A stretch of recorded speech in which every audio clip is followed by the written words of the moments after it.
दोस्तों, bar council of India के president और भारतीय जनता पार्टी के सांसद मनन मिश्रा एक ही रात में सोशल मीडिया सेलिब्रिटी बन गए। एक ऐसे सेलिब्रिटी जिनके इस्तीफे की मांग उठने लगी है। 14 करोड़ कहां गए, ये सवाल पूछा जा रहा है। दरअसल ये कहानी हैदराबाद की नलसर लॉ यूनिवर्सिटी से शुरू होती है, जहां लॉ ग्रेजुएट हो रहे करीब 450 स्टूडेंट्स ने कॉन्वोकेशन प्रोग्राम में सुप्रीम कोर्ट के चीफ जस्टिस सूर्यकांत को बतौर चीफ गेस्ट आने का विरोध किया। यूनिवर्सिटी प्रशासन कुछ फैसला कर पाती उससे पहले ही बार काउंसिल ऑफ इंडिया के प्रेसिडेंट और भारतीय जनता पार्टी के नेता मनन मिश्रा ने एक तुगलकी आदेश भी जारी कर दिया। मनन मिश्रा ने कहा कि चीफ जस्टिस का विरोध करने वाले स्टूडेंट्स को पूरे देश में कहीं भी वकालत के लिए इनरोल न किया जाए। बस यहीं से पूरा मामला और धधक उठा। राज्यसभा से बीजेपी सांसद मनन मिश्रा बिहार से आते हैं और 7वीं बार निर्विरोध बार काउंसिल ऑफ इंडिया के प्रेसिडेंट हैं, पर उनके फरमान के बाद स्टूडेंट्स भड़क गए।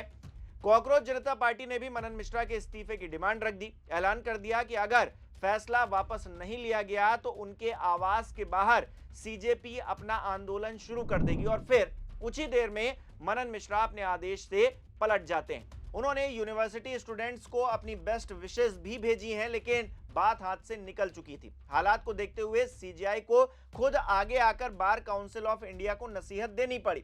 सीजेआई सूर्यकांत ने सख्त लहजे में पूछा कि यूनिवर्सिटी में छात्रों और उनके बीच हुए संवाद के मामले में बीसीआई को दखल देने का अधिकार किसने दिया? बीसीआई का किसी यूनिवर्सिटी में चल रही गतिविधि से कोई लेना देना नहीं है। चीफ जस्टिस ने कहा कि जब वो छात्र थे तब वो भी तमाम मुद्दों को लेकर बहुत सक्रिय रहते थे। अगर कोई कम उम्र का युवा हमारे विरोध में भी कोई बात कहता है तो उसे ऐसा कहने दीजिए। हम तो चाहते हैं कि इन छात्रों को जल्द लाइसेंस मिले, वो सुप्रीम कोर्ट आकर प्रैक्टिस करें। हम उन्हें लीगल सर्विस अथॉरिटी में काम करने का मौका देंगे। ये उन लोगों के लिए सबसे बेहतर जवाब होगा जो उनके करियर को प्रभावित करना चाहते हैं। उन्होंने कहा कि अपनी बात रखने के लिए छात्रों पर कोई एक्शन नहीं होना चाहिए। दरअसल नलसर इंडिया के फेमस नेशनल लॉ यूनिवर्सिटीज में से एक है।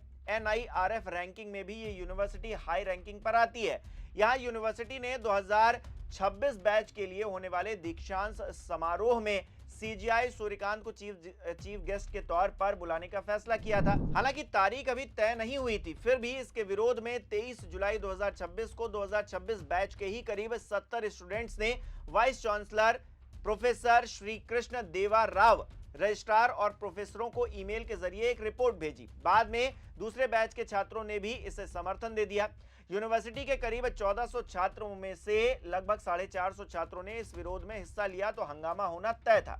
असल में छात्रों को दिक्कत क्या थी, यहाँ ये समझना भी जरूरी है। छात्रों ने अपने पत्र में कहा कि वो अपनी डिग्री को ऐसे व्यक्ति से हासिल करने में असहज महसूस करते हैं जिनका हालिया आचरण पुलिस की ज्यादतियों के आरोपों को लेकर असंवेदनशील लगता है।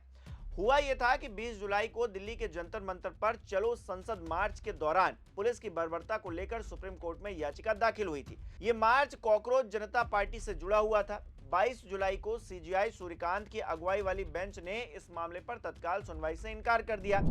जब वकील ने पुलिसिया कार्रवाई के वीडियो दिखाने की कोशिश की तो सीजीआई ने कहा, हमारा समय बर्बाद मत करो, हमारे पास ये वीडियो देखने का समय नहीं है। नलसर के छात्रों को ये बात बहुत ज्यादा चुभ गई। ऐसे में छात्रों ने अपने पत्र में लिखा कि हम महसूस करते हैं कि एक ऐसे गणमान्य व्यक्ति से डिग्री लेना जिनका हालिया सार्वजनिक आचरण पुलिस बर्बरता के गंभीर आरोपों को लेकर खारिज करने वाला लगता है, नलसर में हमें सिखाए गए मूल्यों के साथ असुविधाजनक बैठता है। गुस्सा तब और भड़क गया जब यूनिवर्सिटी प्रशासन की तरफ से इस ईमेल का कोई आधिकारिक जवाब नहीं दिया गया। मामला तब और गरमाया जब कॉकरोच जनता पार्टी से जुड़े हुए सौरभ दास ने बीसीआई के फैसले को गलत बताते हुए कहा कि किसी प्रोग्राम के गेस्ट का विरोध करने पर पूरे बैच को सजा नहीं दी जा सकती, ये गलत है। उन्होंने आदेश वापस नहीं लेने पर कानून के जो छात्र हैं, वकील हैं, वरिष्ठ अधिवक्ता हैं, उनके साथ बीसीआई कार्यालय और चेयरमैन मनन कुमार मिश्रा के आवास के बाहर प्रदर्शन की चेतावनी तक दे डाली। सौरभ दास ने एक दूसरे ट्वीट में लिखा कि मनन कुमार मिश्रा की बार काउंसिल ऑफ इंडिया ने सिर्फ एक साल में मीटिंग्स और कॉन्फ्रेंसेस पर 14 करोड़ रुपए खर्च कर दिए। आज उन्हें नलसर के छात्रों पर अपने एक अनुचित आदेश का एक हिस्सा 1 घंटे के भीतर वापस लेना पड़ा। तो ये 14 करोड़ रुपए कहां और कैसे खर्च हो रहे हैं?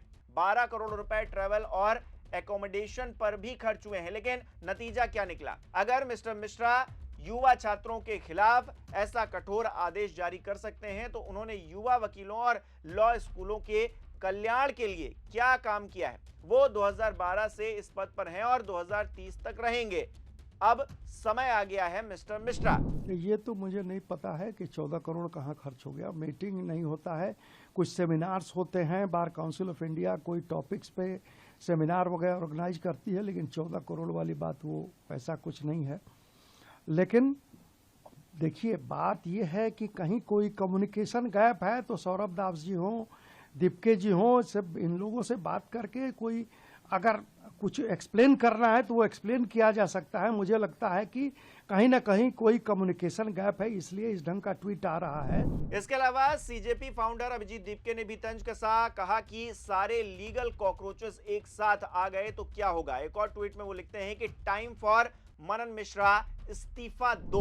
वहीं सोशल मीडिया पर बढ़ते इस विरोध के बीच में कहानी कुछ घंटे में ही पलट जाती है। बीसीआई ने नया पत्र जारी कर कहा कि नेल्सन के 2026 बैच के ज्यादातर छात्र निर्दोष हैं और वो अपनी पसंद की किसी भी राज्य बार काउंसिल में नामांकन करा सकते हैं। फिर भी मामला शांत हुआ नहीं। भाजपा सांसद मनन मिश्रा टारगेट पर आ चुके हैं। आक्रोश की लहर दौड़ने लगी है। सीजेआई ने खुद को सेफ जोन में रख लिया है, पर मिश्रा जी पर इस्तीफे की तलवार लटक गई है। 14 करोड़ का ये जो पूरा मामला है, इसके मद्देनजर क्या मनन मिश्रा को इस्तीफा देना पड़ेगा? क्या एक बार फिर से भारतीय जनता पार्टी में एक इस्तीफा होने वाला है और वो दबाव कॉकरोच जनता पार्टी क्या फिर से बना पाने में कामयाब होगी? आपकी क्या राय है इस पूरे खबर पर? कमेंट करके जरूर बताइएगा। इस वीडियो को लाइक करना, शेयर करना मत भूलिएगा। हमारे चैनल को सब्सक्राइब नहीं किया तो वो भी जरूर कीजिएगा। आप हमें सहयोग भी कर सकते हैं ज्वाइन बटन पर क्लिक करके। बहुत बहुत धन्यवाद।